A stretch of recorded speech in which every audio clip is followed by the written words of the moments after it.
Hello,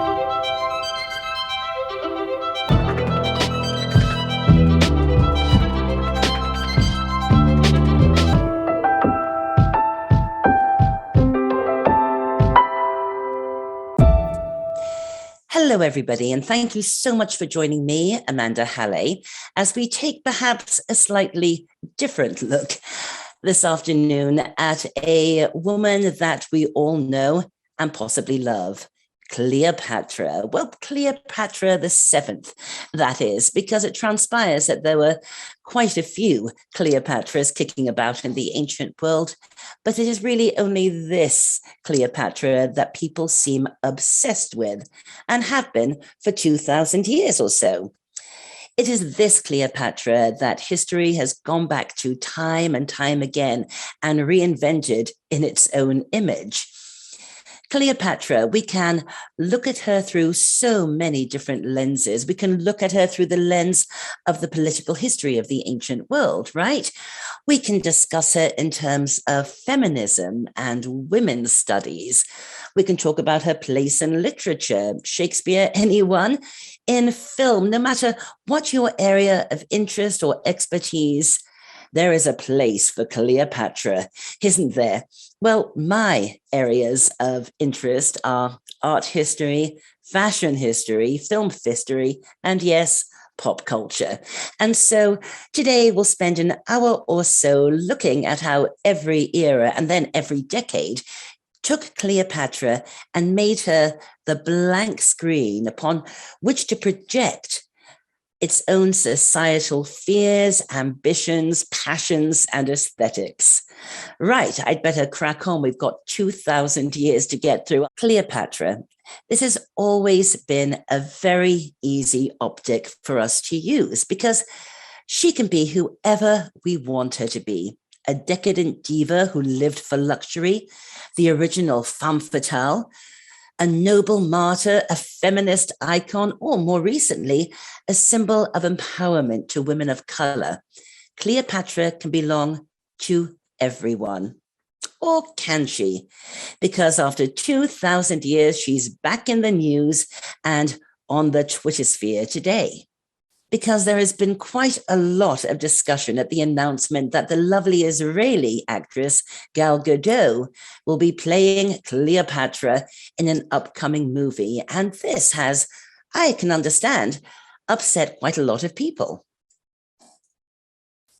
Some say, wait, an Israeli actress playing an Egyptian woman, and Egypt, a Muslim country? Well, of course, Egypt was not a Muslim country in the time of Cleopatra. We'd have to wait a few centuries until Muhammad came along. But the argument stands that she should be played at least by an Egyptian or a North African actress. And there is the other argument that Cleopatra, as an Egyptian, should be played by a woman of color. Indeed, that she should only be represented by a woman of Black African descent. But this conversation is actually nothing new. Scholars and academics discussing Cleopatra's racial identity go back as far as the 19th century. And guess what? Scholars and academics are still divided upon this topic today. Some saying, wait, Cleopatra was a Macedonian Greek, part of the Ptolemaic dynasty, and this makes her a Mediterranean woman and not a woman of color, whereas others say, no, wait, look at all the holes in her ancestry, all of the unknowns. I mean, we're not even entirely sure who her mother was, according to some scholars.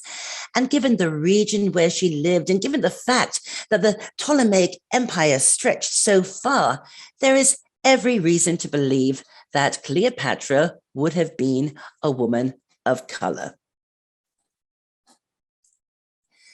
And then the scholars who maintain absolutely that she was of European descent will bring forth this bust. I'm sure you've all seen it. This famous bust that is said to be a likeness of Cleopatra, and say, look, this lady is white. And let me just show you the front of this sculpture.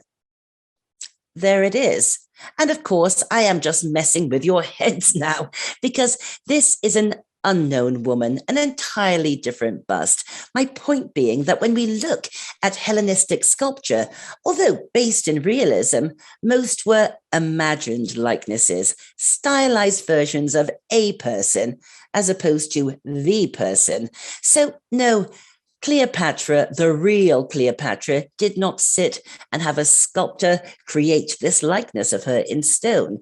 The sculptor created a woman based on descriptions, or more probably, what he thought she might look like.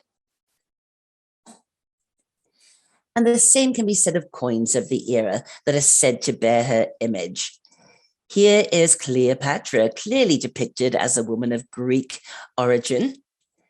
And here is Mark Antony, a coin minted at the same time to speak to their political allegiance and alliances. And they look like twins. The profiles on coins were not really meant to be likenesses. They were meant to be symbols, almost like emojis or emoticons today. And we see this idea playing out time and time again. Whenever we see coinage of this period, everyone sort of looks related, even when they're not. So no, many scholars now argue that the profiles of Cleopatra on coins really don't tell us what she looked like either. And Roman writers seldom spoke to the subject of racial origin. They spoke in terms more often of regions, affiliations, political allegiances, ancestry, that kind of thing. And the argument that Cleopatra may have been a woman of color based on her region and her ancestry is absolutely nothing new. Take a look at this. If we go back to the Middle Ages, we find Cleopatra depicted as a Nubian woman, and this portrait sketch from the Renaissance, attributed to Michelangelo, also depicts her as a woman of Black African origin. And you're thinking, why does any of this matter? Cleopatra's tomb has never been discovered, and until it is, and her DNA can be analyzed, we will never know what she looked like.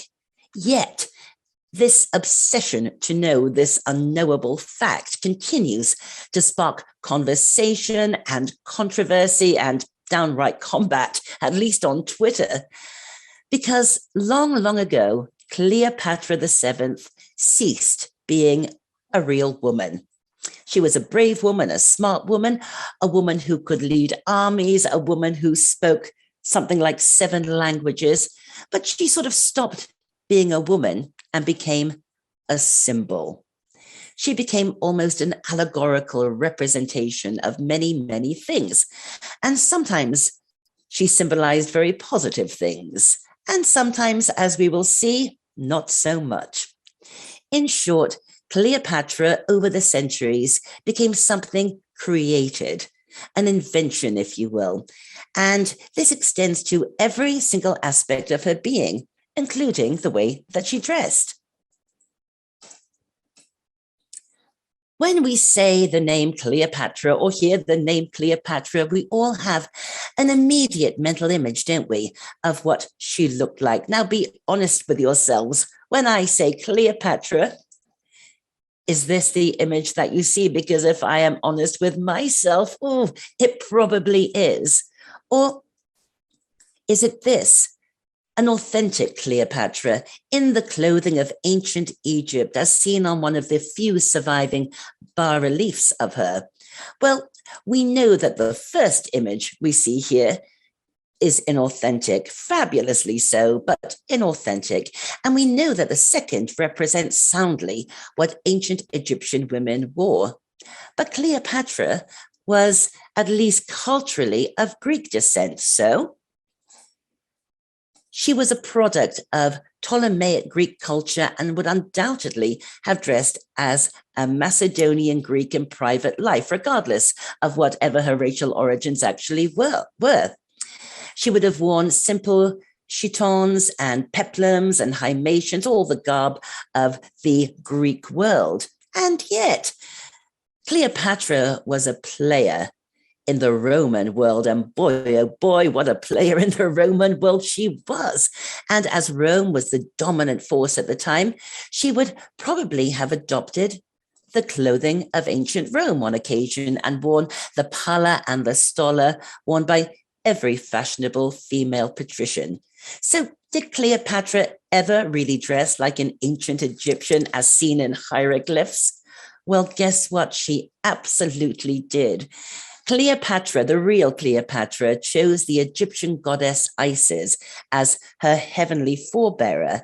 And on ceremonial occasions, she would dress up as Isis in all of this garb to please and appease her Egyptian subjects. So really, the first person who created Cleopatra was Cleopatra herself. She was so hyper aware of her personal image, her brand identity, if you will. But although we'll probably never know the color of her hair or the color of her skin, there is one thing that we're always in agreement upon: her beauty. Cleopatra is always beautiful and always sexually alluring. And where does this idea of Cleopatra being almost unearthly in terms of her astounding beauty and sex appeal come from? Well, ironically, from the Romans. Both contemporaneously and after her death, Roman writers told tales of Cleopatra's staggering fatal beauty, because you see, she had to be beautiful. She had to be almost supernatural in her beauty. Why else, then, would not one, but two of Rome's most powerful men fall prey to her? How could they resist? They were only human after all.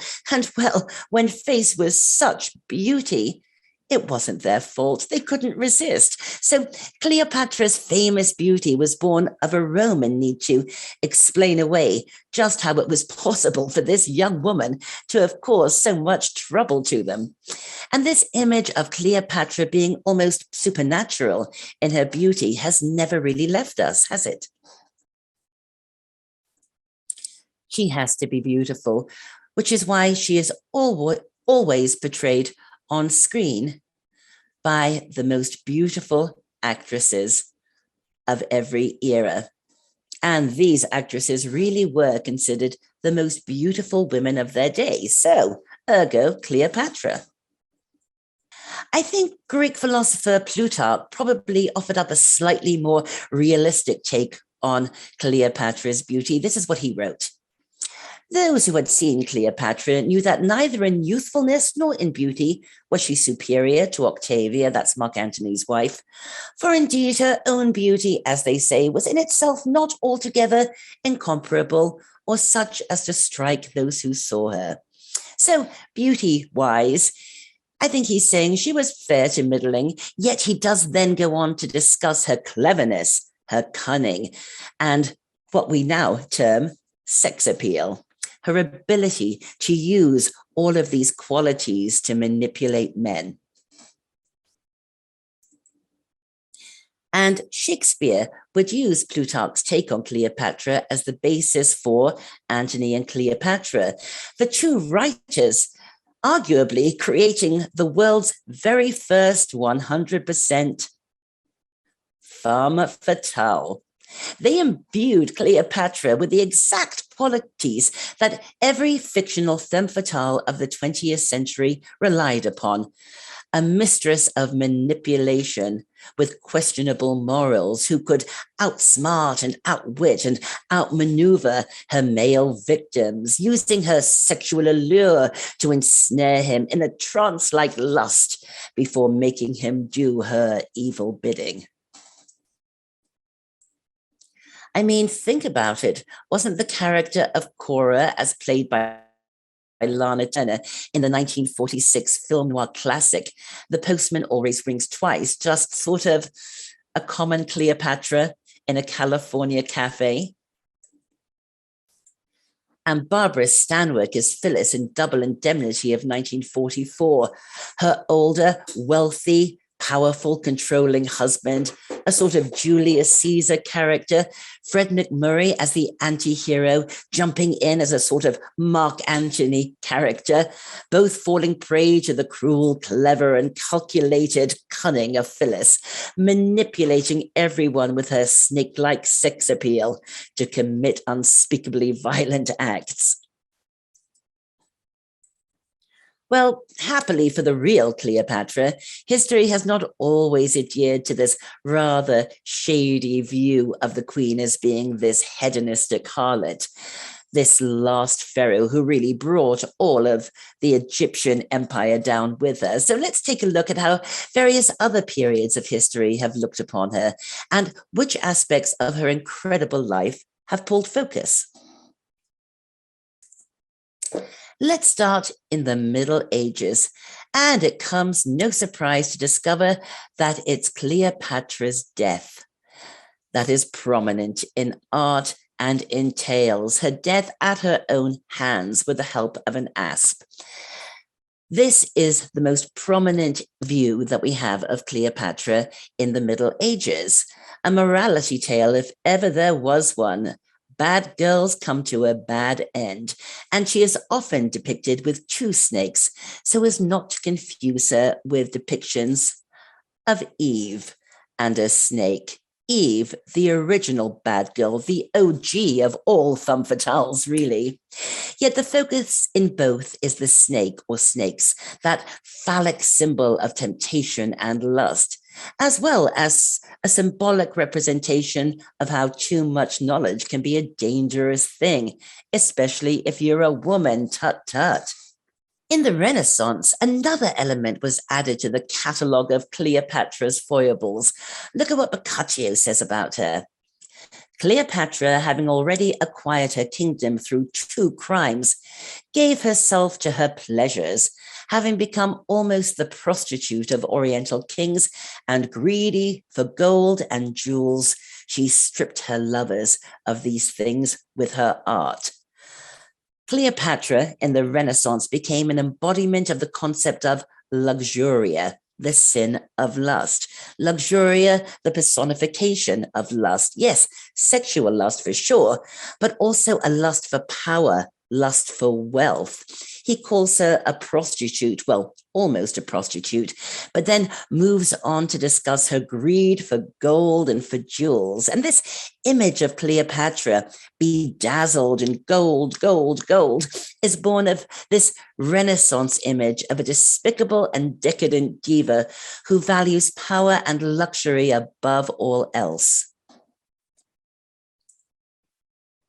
And this view of Cleopatra as something of a Kardashian of the ancient world, forgive me, would prevail into the Baroque era. Favorite themes focusing on banqueting and the famous story of how Cleopatra dropped a pearl into a glass of wine so that it would dissolve to prove how little she cared for wealth, which of course had the opposite effect, demonstrating how much wealth she had that she could waste a perfectly good pearl to make a point. You'll notice too that Cleopatra is dressed in the fashions of the 17th century here. From the Middle Ages to really the start of the 19th century, there was no real attempt to paint Cleopatra in the garb of ancient Egypt or even ancient Greece. She had become a completely allegorical figure, representing lust or greed or sinful sexuality. And just to drive these similarities home, here's something kind of nifty. Death of Cleopatra by Giuseppe Mazzuoli, Italian, 1713. And here is The Ecstasy of Saint Teresa by Bernini, 1652. And we can really see how the latter artist drew so heavily from Bernini and Saint Teresa for his Cleopatra. As we move into the party-loving and more frivolous Rococo era, we increasingly find Cleopatra as the hostess with a mostess. The banquet of Cleopatra, a popular theme among artists, speaking as it does to Cleopatra as the personification of luxuria. Yet as we move through the 18th century, through the Rococo era, we also see the emergence of a slightly more sympathetic Cleopatra, the great tragic lover. Now, of course, the 17th century also marked the start of archaeology as we know it today. It was extremely fashionable, and so it's no surprise that among fashionable people, Cleopatra was herself disinterred as a historical figure of interest and not merely an allegory. Shakespeare's Antony and Cleopatra enjoyed many revivals, and Cleopatra became a choice costume for masked balls. Now, there is little of ancient Egypt in either the stage costume on the left or the portrait on the right, apart from those fabulous gladiator sandals there, but it speaks to Cleopatra's image moving away from that sort of slutty, wanton temptress of earlier eras and into a far more romantic role. Yet, her biggest and most positive image change would come in the years of the French Revolution and the burgeoning neoclassical movement. I mean, take a look at this. Wow. This is a very different Cleopatra, isn't it? By the artist Louis Gouffier from 1788. It depicts Cleopatra meeting with Octavian after his battle with Mark Antony. Cleopatra is defending her innocence unconvincingly until she cleverly uses flattery by comparing Octavian to Julius Caesar, who you see represented there in the bust on the right. So we're seeing Cleopatra here, not as that decadent temptress, but as the brilliant politician she undoubtedly was. And take a look at this. Yes, it's the death of Cleopatra again, this one by Sauvier from 1785. But there is absolutely nothing sexualized about it. She is lying dead or dying, a loyal servant at her feet, also in the throes of suicide. Cleopatra herself at peace in death, after what is clearly depicted as a noble sacrifice for her nation and her people. But look at the palette, look at the composition, and then look at this. The Death of Socrates by David, 1787. And the similarities are so striking. Both of these subjects from the classical world depicted as noble martyrs to a cause. And if you still need convincing that the social changes of the late 18th century really helped our girl Cleo get a rebrand, take a look at this. The Death of Cleopatra by Regnault, 1797.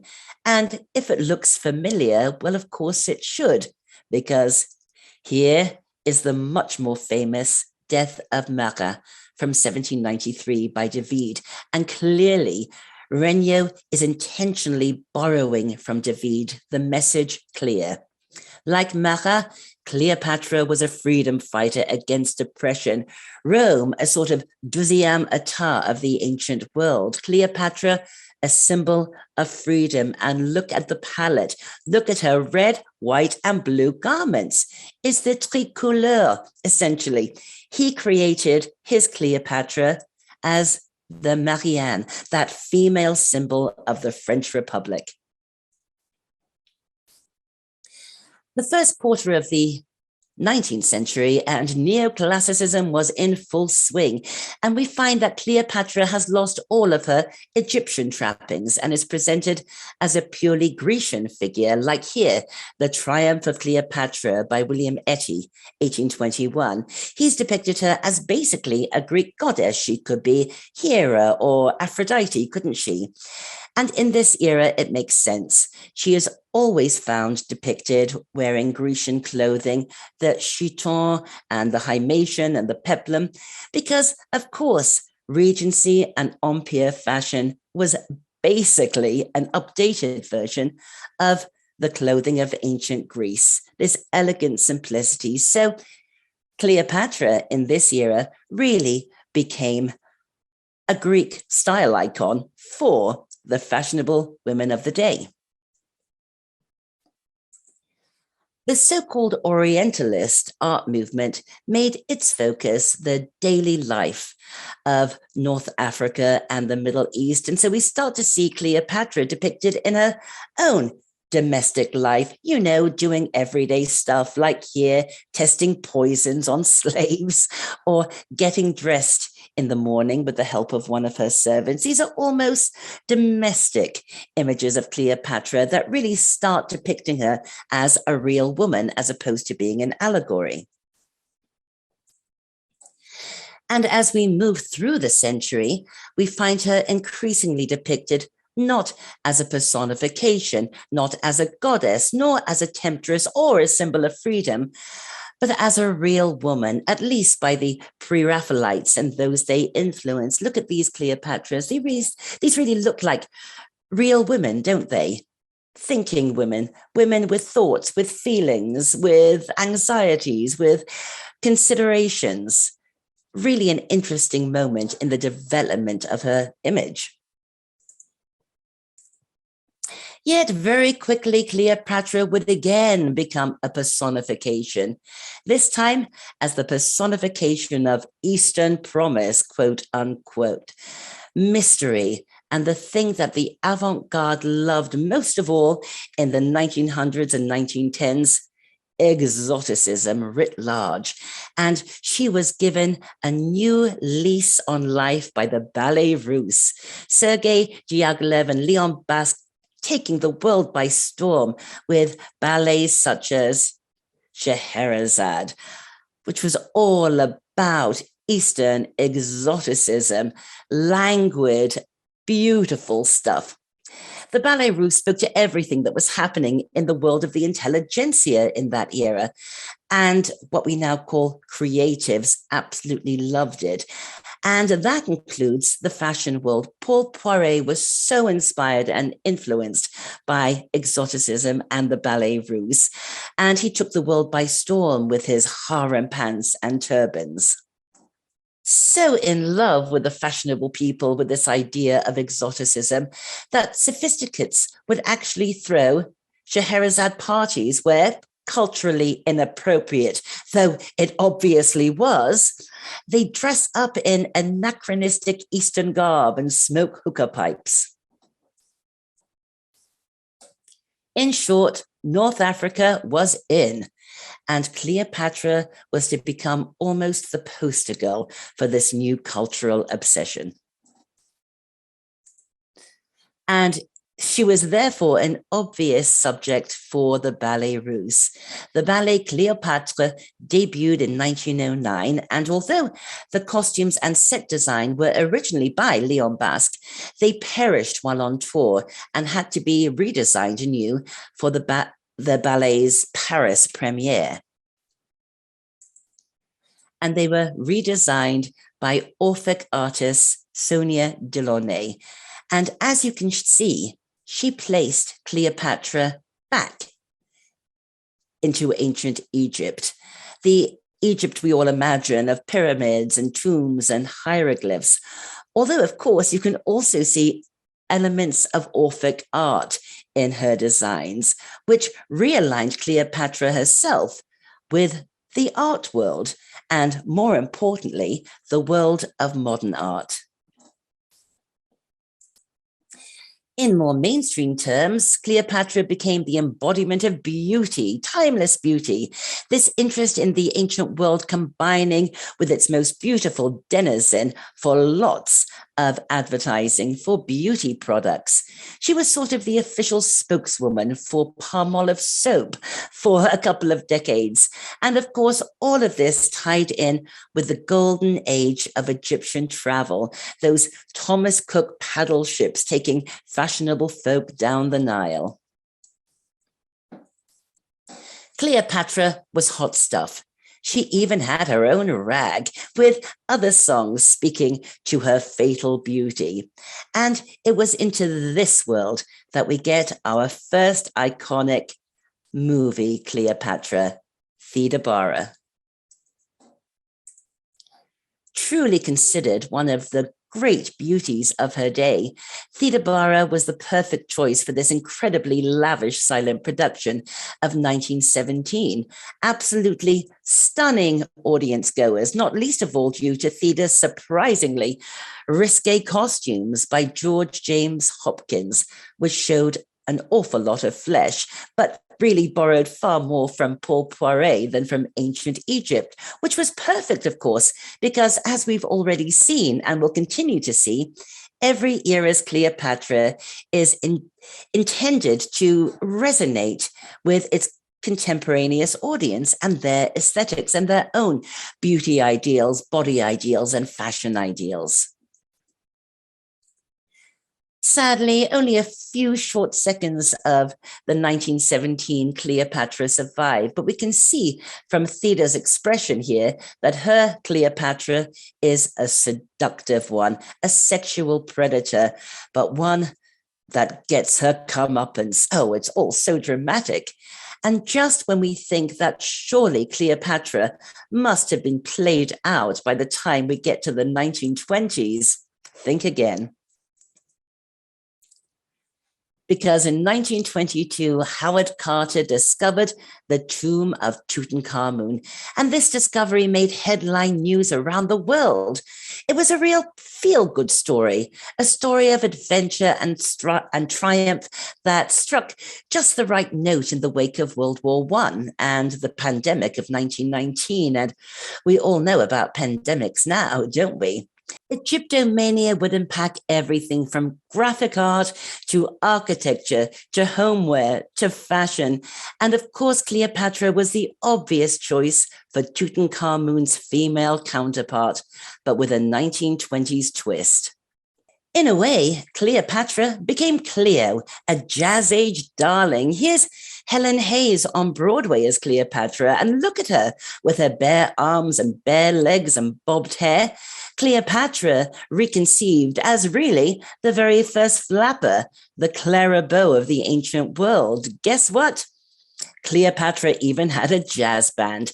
This was a Cleopatra ready to jump out of a Model T Ford, grab a gin and it before dancing the Charleston. As we move into the 30s, we see this trend continue.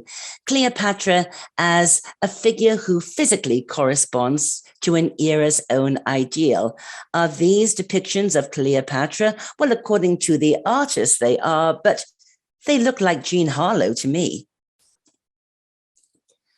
And it's in the 1930s that we find our next big cinematic Cleopatra, this time played by Claudette Colbert in 1934. And there she is.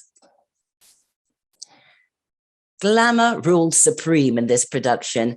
A lot of jewels, a lot of gold, a lot of beautiful women. It was a glamour vehicle for Colbert, who gave us a charming but devious Cleopatra. The sort of character you might actually find in a screwball comedy of the era, if screwball comedies were about deterring occupying forces and ended in double suicides, which generally they didn't. And look at this still. It could be from The Woman or something, couldn't it? Absolutely incredible, and so 1930s. And the intent of this version of Cleopatra was to get everybody excited about just how lavish and glamorous it was. And we can really see this through Travis Banton's incredible costumes, all of this slinky lame. This is not inspired by ancient Egypt or ancient Greece. It is as of its time as this gown by Adrian, designed for Joan Crawford. And as Cleopatra slipped in just before the Hays Code, Banton had the freedom to get pretty darn daring with some of his wardrobe for Claudette Colbert. This costume leaves so little to the imagination that you don't even need an imagination, do you?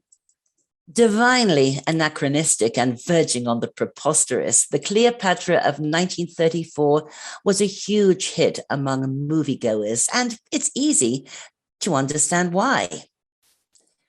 We were in the throes of the Great Depression, and if you rustled up the money to go to your local movie house, Maybe in the middle of the Dust Bowl, you didn't want a Cleopatra who looked like this.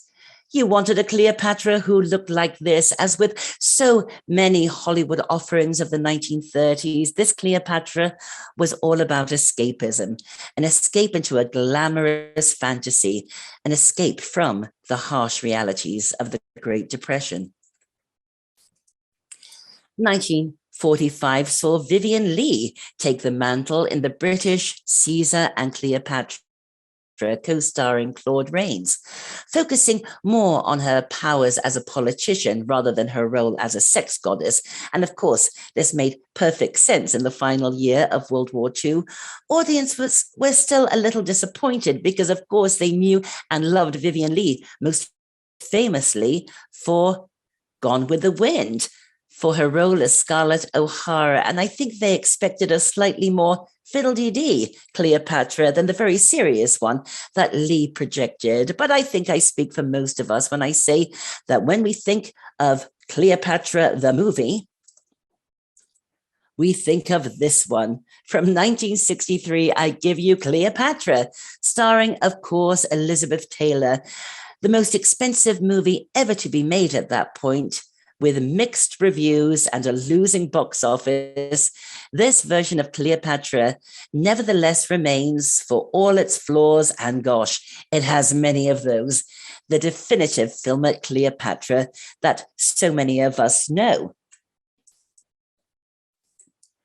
And the casting of Elizabeth Taylor was nothing short of genius, a legendary beauty at the height of her Hollywood fame, for sure. But add to that, Liz was still in the throes of her first big scandal, breaking up Debbie Reynolds' marriage to Eddie Fisher and marrying him herself. And oh my goodness, was this big, big tabloid news. Look at these magazine covers. Don't hurt Eddie, don't hurt my husband. Love, Lust, and Liz. 5 people who want to see Liz die. I mean, it was so dramatic. Elizabeth became both a source of obsession and vilification, seen as a manipulative temptress, an adulteress, a beautiful backstabber. Eddie was helpless against her. Remind you of anyone we've been discussing this afternoon? And if all of this wasn't shocking enough, during the filming of Cleopatra in Rome, she fell in love with her co-star, handsome Welsh actor Richard Burton, who was also married to someone else, the two starting an affair that truly scandalized, yet obsessed and delighted the world. And it sparked off a whole new level of tabloid fodder. Look at all of these. Liz is leaving Eddie. Liz tells Burton, you must marry me. All of this just pumped publicity into this movie. And here's the interesting thing that happened. Elizabeth Taylor didn't become Cleopatra for the movie. Cleopatra became Elizabeth Taylor.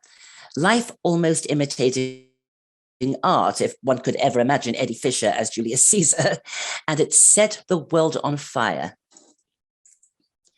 Hers was a Cleopatra who was more of a victim of circumstance than mistress of mayhem. It wasn't her fault that all of these guys kept falling in love with her. She was bravely just trying to do what was right for her people, bless her. Elizabeth Taylor's Cleopatra is almost a filmic apologia for the star's conduct in private life. And the studio made sure that it never let the audience forget that this wasn't really Cleopatra we were watching. It was Elizabeth Taylor. And this is played out with Irene Sharaff's fabulous costumes, which, apart from those utterly outrageous gold numbers, are really just perfect examples of Kennedy-era clothing with a few Egyptian touches.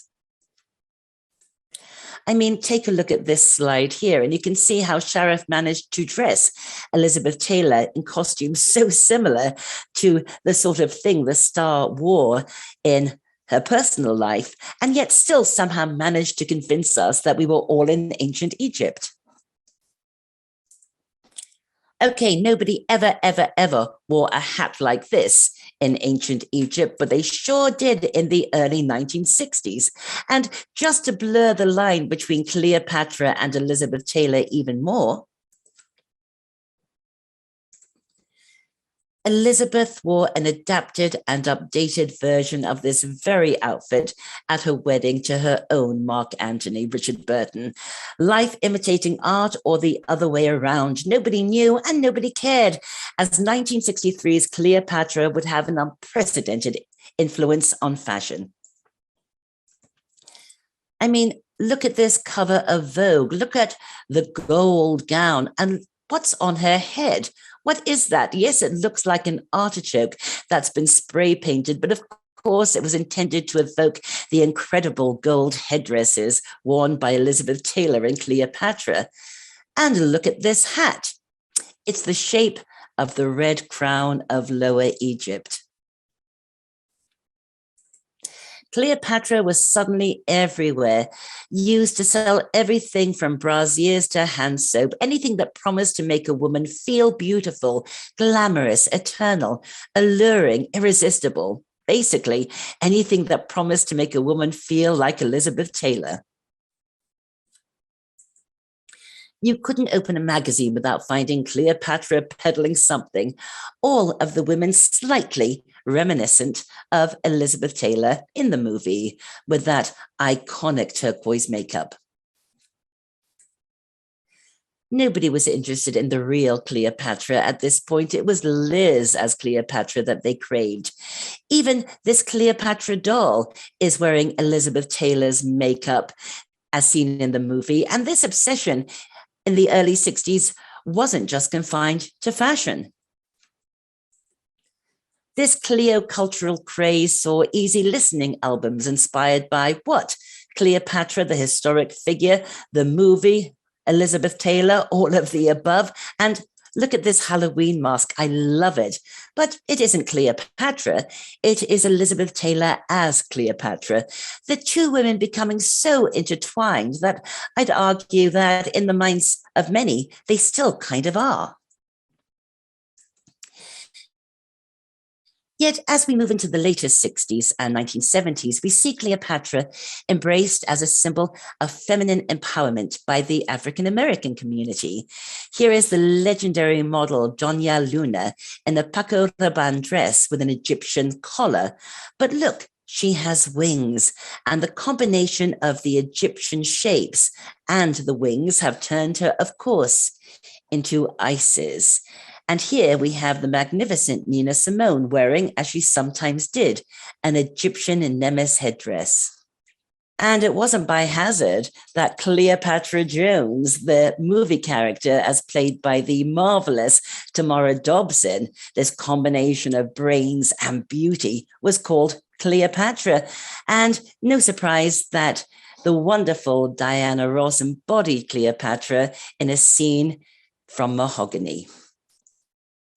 Today, it seems okay to use an image of a Cleopatra type to model jewelry or other luxury goods, so long as the models themselves are unknown and anonymous, but cast a famous person in the role of Cleopatra, and quite understandably, we run into some trouble.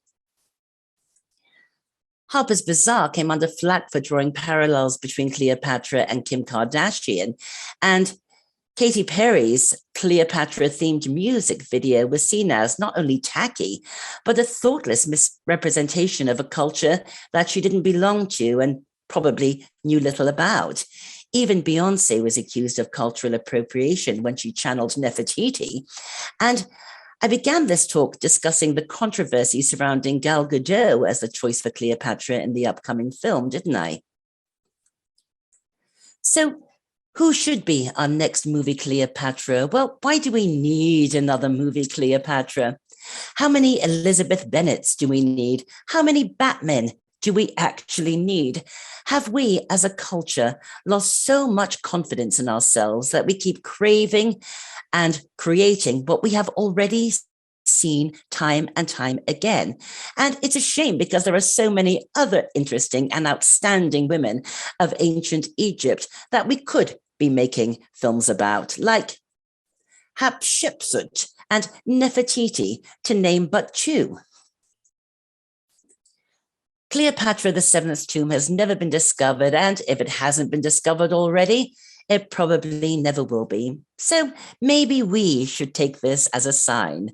After 2,000 years of contorting Cleopatra to fit our own agendas, from the Roman world to the digital age, maybe we truly should let Cleopatra finally rest in peace. I mean, we all know her story, and in my opinion, it doesn't need yet another retelling. Basically, as a culture, I think perhaps we're Cleopatra'd out. And after this rather long presentation, you probably are too. Thanks so much.